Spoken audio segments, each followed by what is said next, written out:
Alors que l'Empire carolingien s'effondrait, une nouvelle puissance allait émerger à travers le monde latin. Depuis le duché de Normandie, les Normands allèrent devenir les chefs de la chrétienté. Étonnamment, les croisés descendaient donc des vikings païens qui avaient longtemps ravagé la France. Tout commença avec un chef norrois, un adepte d'Odin, Rollon, un marin venu de Scandinavie.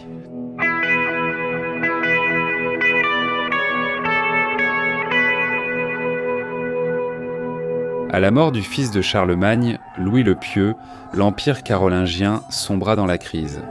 Le milieu du IXe siècle fut une période de conflits civils, alors que les fils de Louis se disputaient le pouvoir, et l'Empire fut finalement divisé en 3 entités distinctes. Ces troubles offrirent un terrain fertile aux pillards venus du nord, qui pénétrèrent en France par la Seine. Des chefs vikings comme Ragnar et Eskir pillèrent jusqu'à Paris. Dans les années 840, Askir a ravagé et occupé Rouen en 841, et lorsqu'il est revenu en 851, Rouen a servi de base à partir de laquelle ses pillards se sont répandus à pied. 2 forces vikings ont attaqué Paris et mis à sac Chartres en 857. Hastin, qui deviendra plus tard un adversaire d'Alfred le Grand en Angleterre, a mené un raid sur la Seine en 858. Le gouvernement carolingien était de plus en plus incapable de faire face à ces attaques dévastatrices. Les Nordiques connaissèrent bien la situation dans l'ancien puissant empire de Charlemagne. L'effondrement de la légitimité carolingienne signifiait que les gouverneurs locaux ne tiraient plus leur autorité du roi, mais devenaient de plus en plus des seigneurs autonomes à part entière. Le peuple se tournait vers les comtes régionaux pour se protéger, et ces comtes commencèrent à consolider leur propre base de pouvoir déterminée géographiquement.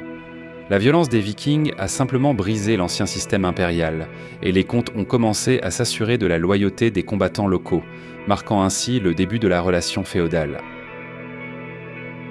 L'Église carolingienne refusait de coopérer avec le roi. Charles le Chauve ne pouvait compter sur ses richesses pour financer ses troupes.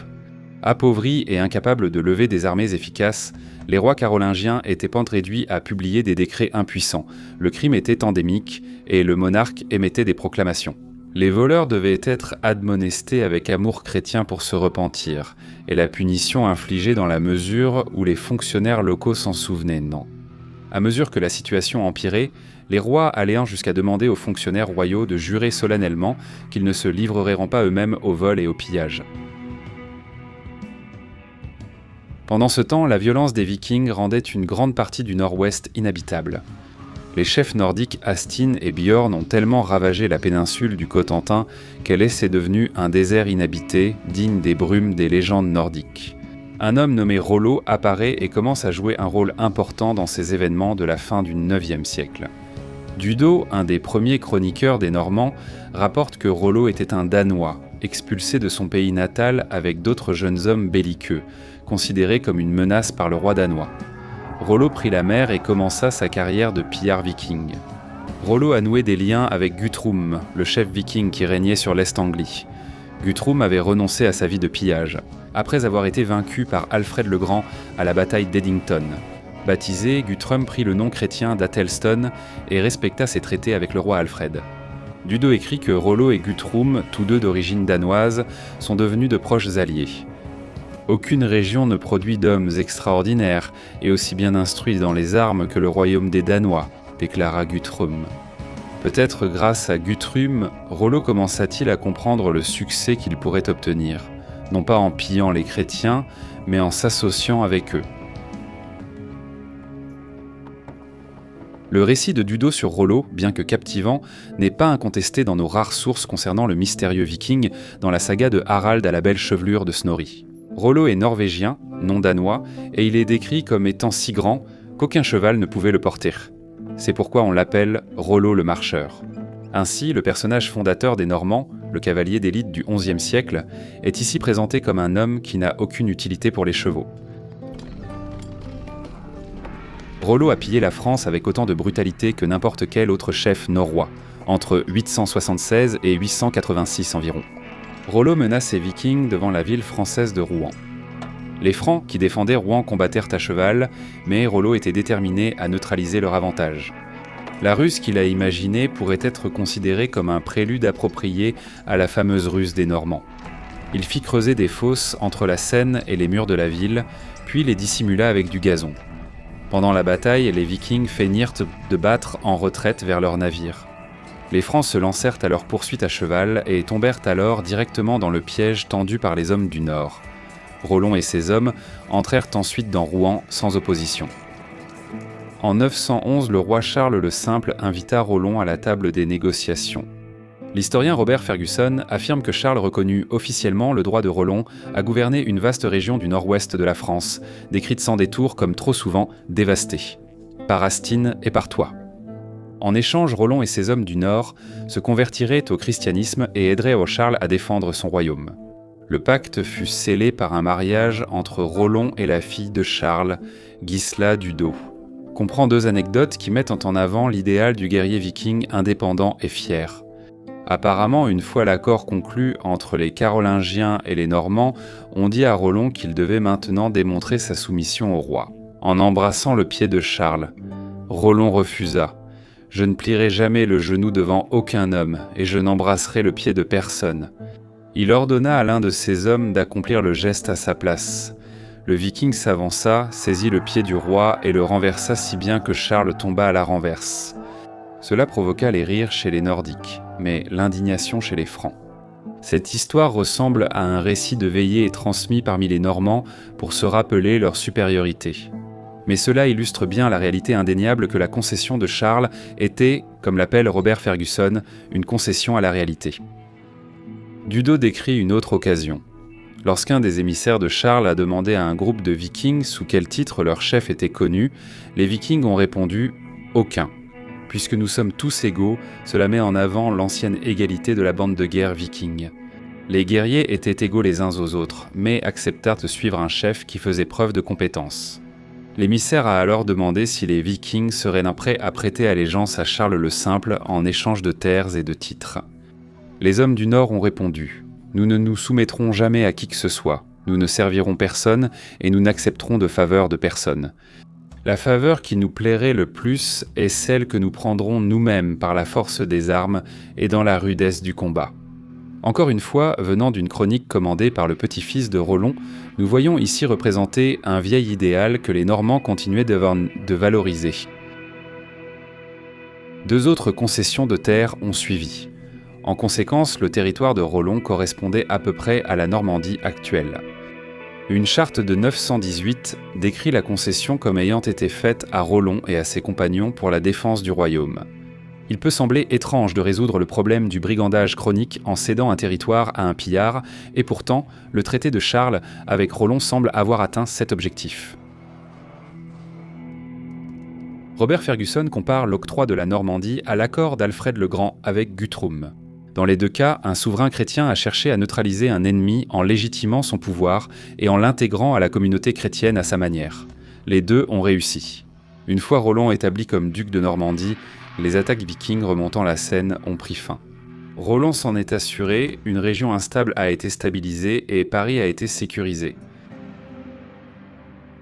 En 923, Rollon et ses hommes ont combattu aux côtés des Carolingiens lors d'une campagne militaire menée par le roi Charles. Pendant ce temps, selon Dudo, Rollon a partagé les terres entre ses partisans en les mesurant. Il a reconstruit tout ce qui avait été abandonné et l'a restauré en le réapprovisionnant. Avec ses propres guerriers et avec des peuples venus de l'étranger, Rollon semble avoir pris son rôle d'homme du roi au sérieux et a œuvré pour rétablir la loi et l'ordre en Normandie. On ignore comment Rollon a structuré son administration, si l'on peut employer ce terme à ce stade. Qu'il ait gouverné davantage comme un chef viking ou comme un comte franc, peut-être était-il en partie les deux. Cependant, il existe des preuves qu'il a surtout gouverné comme un autocrate franc. Il a instauré des lois punissant le vol et la violence de la peine de mort, sanctions bien plus sévères que dans les terres carolingiennes. Cela annonce le destin de la Normandie, qui deviendra la région la mieux organisée de France. Dans un récit, Rollon décrète que les outils agricoles doivent être laissés dans les champs pendant la nuit. L'épouse d'un fermier a caché les outils de son mari, puis les a déclarés volés. Rollon remplaça immédiatement l'équipement de l'homme, puis commença à enquêter sur le vol. Cependant, lorsque le duc découvrit ce qui s'était réellement passé, il fit fouetter la femme fautive jusqu'à ce qu'elle avoue. Finalement, le mari admit qu'il connaissait la vérité depuis le début. Rollon prononça 2 condamnations. La première te détermine que tu es le chef d'une femme et que tu aurais dû la châtier. La seconde, que tu as été complice du vol et que tu as refusé de le révéler. L'homme et sa femme furent tous deux pendus. Dudo affirme que ce châtiment dissuada tellement les vols à l'avenir que la Normandie resta exempte de petite criminalité pendant 100 ans. Dudo raconte aussi que 2 guerriers du roi Charles rendirent visite à la femme de Rollon, Gisela. Gisela reçut les 2 hommes en privé, et par la suite des rumeurs circulèrent selon lesquelles Rollon n'avait pas consommé son mariage. Soupçonnant les visiteurs de Gisela d'être à l'origine de ces rumeurs, le duc fit exécuter les 2 hommes, sur la place publique de Rouen. Aujourd'hui, nombreux sont ceux qui doutent de la validité de la conversion de Rollon au christianisme, qui avait clairement un aspect politique. Cependant, dire que Rollon était totalement cynique en adoptant sa nouvelle foi reviendrait sans doute à le présenter comme un nihiliste. Les Vikings modernes étaient fascinés par le surnaturel, comme leurs ancêtres. Une divergence entre la conception du divin de Rollon et celle de ses partenaires francs, il aurait pu se percevoir comme ayant une sorte de double allégeance. Dudo, comme on pouvait s'y attendre, présente Rollon comme entièrement sincère dans sa conversion, mais d'autres chroniqueurs ne sont pas aussi certains. Adhémar de Chabannes, écrivant environ 100 ans après la mort de Rollon, a décrit les derniers jours du souverain comme une période de folie religieuse, durant laquelle Rollon le païen luttait contre Rollon le chrétien. Voyant qu'il était en train de mourir, Rollon fut terrifié par la colère de Thor et Odin. Il ordonna que 100 captifs chrétiens soient sacrifiés pour apaiser la colère des anciens dieux.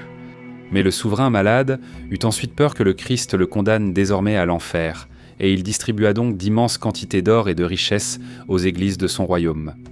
Dudo n'aurait jamais rappelé de tels incidents gênants, et il est possible que le récit d'Adamer soit exagéré, soit faux. Mais Robert Fergusson dit que cette histoire offre un aperçu rare et convaincant des tensions violentes qui pouvaient surgir lorsque des hommes pieux changeaient l'objet de leur dévotion. Par souci de commodité politique, dans le cas de Rollo, elles semblaient être des épreuves déchirantes pour l'esprit.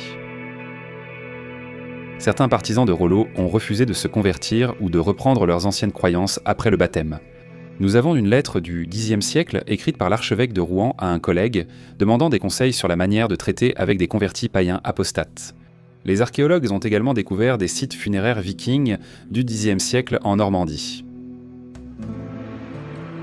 Edward Gibbon affirme qu'en l'espace de quelques générations, la conversion était authentique, et que les fils des Vikings de Rollo ont oublié Thor et Odin et ont pleinement embrassé la foi dans le Christ.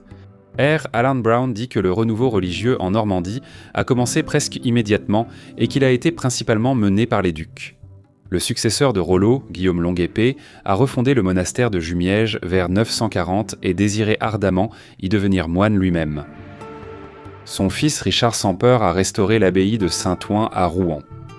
La vie monastique était au cœur du renouveau religieux normand. Dès le début, les Normands pouvaient en s'identifier à l'idée des moines comme des guerriers spirituels, engagés dans une lutte perpétuelle contre les forces des ténèbres. Par la prière incessante, le moine et le chevalier devinrent les 2 bras de l'État normand.